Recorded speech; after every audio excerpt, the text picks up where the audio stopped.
ada bosen dalam arti karena sudah bekerja ikut orang, nah, jadi banyak kepala, harus kita bisa jadi satu kelompok, satu ide. Jadi kalau kita mau berkembang harus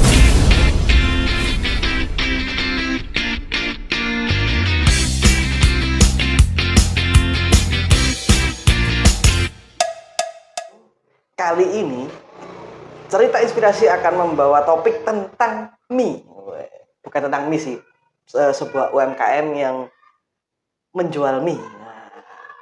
Dan ini spesial. Kenapa? Karena episode kali ini yang bikin mie bukan sembarangan. Yang bikin adalah seorang chef.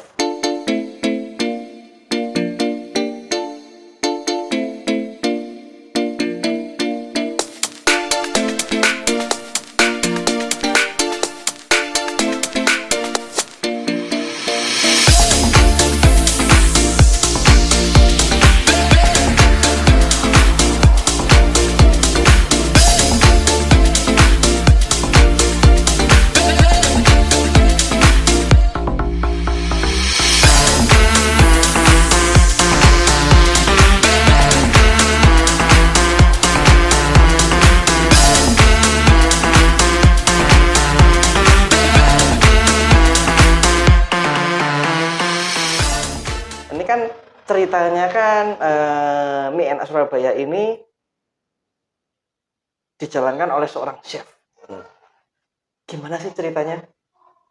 Cerita awal buka. Gini, cerita kok bisa chef. Nah, jadi dulu ini ada bosen dalam arti karena sudah bekerja ikut orang, kadang ide-ide yang kita punya itu nggak bisa dijalankan karena permintaan dari atasan atau menjadi owner. Jadi kalau sekarang jadi owner juga, sekarang bebas, terserah mau apa yang saya suka. Tapi dulu kerja apa sebelumnya? Dulu dari awal dari magang di hotel, di dapurnya ya. Jadi sempat jadi cook di Hotel Regency Surabaya. Akhirnya saya pindah jadi chef. Jadi pernah pegang di Noah Cafe, pernah juga di Capital juga. Oh, itu sudah di chef ya? Oh, berarti memang sebelumnya memang sudah chef berarti? Benar. Oke, jadi bukan yang mengaku chef ya? Karena kan lumayan banyak itu yang mengaku chef, tapi belum. Oke, tapi nggak apa-apa lah. Itu kan kadang cuma sekedar gelar kadang kan? Oke, nah ini mungkin banyak sobat ceria kepengen tahu, apa sih bedanya cook sama chef? Nah, kalau cook itu hanya tugasnya memasak. Hanya tugas memasak? Hanya memasak. Oke, bukan berarti... Nah, chef kan juga masak. Chef sebenarnya tugasnya bukannya masak, tapi untuk administrasi, bikin menu baru, jadi ngecek barang masuk, jadi kayak daging tenderloin masuk. Jadi chef yang tahu kualitasnya yang dipakai apa gitu. Oh, berarti beda ya, Mas? Beda. Jadi kalau chef ngitung mulai dari HPP makanan sampai harga jual makanan itu dilakukan oleh chef. Oh gitu. Nah, suka dukanya apa jadi chef? Suka dukanya kadang ada anak buah yang nggak sepaham juga, jadi banyak kepala, harus kita bisa jadi satu kelompok, satu ide. Kalau suara gitu, istilahnya ya? Iya, kalau nggak gitu kita nggak bisa jalan juga. Dipecat aja Pak. Jadi kalau ada kayak wedding nggak apa, mereka taunya makanan keluar dengan baik. Sebenarnya di dalam ada yang nggak kerja, nggak selesai sampai kerja 12 jam, banyak berhenti juga. Dan di depan makan dapurnya, chefnya pun ataupun cooknya belum tentu makan seenak apa yang dimakan customer ya. Oke. Berat juga ya berarti itu ke seorang chef. Iya, berat juga sebenarnya. Berarti dia tidak hanya mengurusi istilahnya mengkoordinasi dengan anak buahnya, yaitu yang dari cooknya itu para cooknya. Iya. Terus kemudian berarti juga harus menu yang disajikan juga harus sempurna istilahnya. Dan memastikan juga bahwa customer yang makan suka semua. Benar. Oke, berat loh jadi chef. Benar, berat sekali sebenarnya. Emang dulu sempat memang istilahnya sempat bercita-cita jadi chef kah atau bagaimana? Enggak sih, enggak ada cita-cita. Jadi ya awalnya dari habis sekolah. Sekolahnya apa dulu ini? Sekolah SMK mesin dulu. Lah, SMK mesin? Benar, SMK mesin dulu. Nggak ada hubungannya ya? Nggak ada hubungannya, nggak nyambung kan? Iya. Lah kok bisa? Akhirnya kok kok memutuskan terjun dunia masak jadi chef sampai jadi chef gitu? Ada saudara nyariin masuk ke sekolah perhotelan SAS. Coba masuk, akhirnya masuk di sana belajar, terus magang di Hotel Regency Surabaya itu akhirnya sampai dikontrak juga. Sampai akhirnya keluar, sampai masuk ke resto sini, masuk ke sini juga akhirnya jadi chef. Bisa akhirnya pindah ke tempat lain juga. Oke. Apa sih yang membuat akhirnya kok apa ya, mungkin semacam ketertarikan, atau kadang kan gini, kadang kita untuk nyemplung ke satu bidang itu harus ada satu bagian yang kita sampai suka gitu. Apa ya di dunia masak ini? Dulu awalnya nggak tahu makanan, jadi awalnya Makanan ya makanan, terus makan ya makan gitu. Jadi awalnya tahu kayak seni, kayak gini ya cara penyajiannya, cara mengolah ayam kayak gini. Akhirnya tertarik karena seni. Kita kelihatan cuma bareng datang mentah biasa, tapi setelah diolah jadi makanan yang baik, kayak tampilan cantik juga. Oke.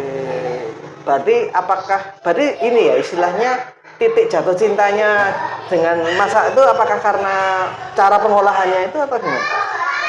Ya awalnya dari setelah jadi itu. Nah, ya jadi saya gini, kalau saya nih kan, saya suka kopi nih. Saya suka kopi karena bukan karena teknik pembuatannya, tapi eksplorasi rasa. Nah, misalnya gitu lah. Kalau dari penyajiannya awalnya. Oh, dari penyajian. Penyajiannya. Oh, jadi lihat makanan ditata bagus gitu. Bagus ya, karena orang pertama kali lihat tuh dari penampilan dulu. Berarti fish for the eye, makanan untuk mata. Jadi matanya dulu, mata sudah lapar, baru dicicipin gitu. Oh gitu. Tapi berat gak sih sebenarnya jadi chef itu? Berat. Berat ya? Emang berat. Ya karena tanggung jawabnya besar itu tadi ya. Tanggung jawab besar, pressure juga besar juga. Kadang ada customer ataupun tamu yang nggak sesuai seleranya. Oke. Marah-marah juga nggak? Kalau marah-marah sih enggak. Selebriti chef yang di luar negeri kan marah-marah. Oh, nggak sampai karena saya mengutamakan kalau saya marah-marah nanti jadinya dapurnya nggak jadi kondusif malah. Oh malah gitu ya? Ya, akhirnya nanti kerjanya sambil marah. Oke, siap. Berarti memang ya sebenarnya nggak ada marah-marah ya sebenarnya. Nggak ya. ada marah. Cuman kalau marah cuma dipanggil, kasih arahan, sudah selesai gitu. Oke, kita memang karena pressure-nya sendiri sudah besar ya. Jadi ya berarti memang jadi chef ini harus punya mental super baja ya. Oke, apalagi jadi cooknya. Lah, oke silakan. Videographer. Mas, apakah chef itu juga bikin menu-menu baru, jadi resep-resep baru? Ya emang harus. Jadi biar biasanya kalau saya dulu itu setiap kali 1 bulan atau 2 bulan pasti ada menu baru. Ada menu baru. Nah itu permintaan jadi misalnya dari pemilik juga, nanti bisa ngomong habis makan di Singapura atau di mana pasti info. Oh ini saya ada makan ini. Ya. Kamu bisa bikin nggak? Biasa gitu. Siap. Nah sama ini. Oke ini kan tadi sempatnya ke hotel mana aja waktu track recordnya apa? Pengalamannya? Kalau di hotel Regency Surabaya. Di Surabaya. Sekarang jadi hotel Bumi. Kemudian saya itu masih di 15 malam Cibong.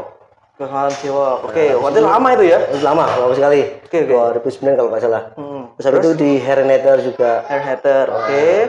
Kirkos yang dulu di Ciputra World. Ya benar. Terus di Ciwo juga ini TP5. Oke. Terus habis itu di Noah Cafe Bistro. Oke.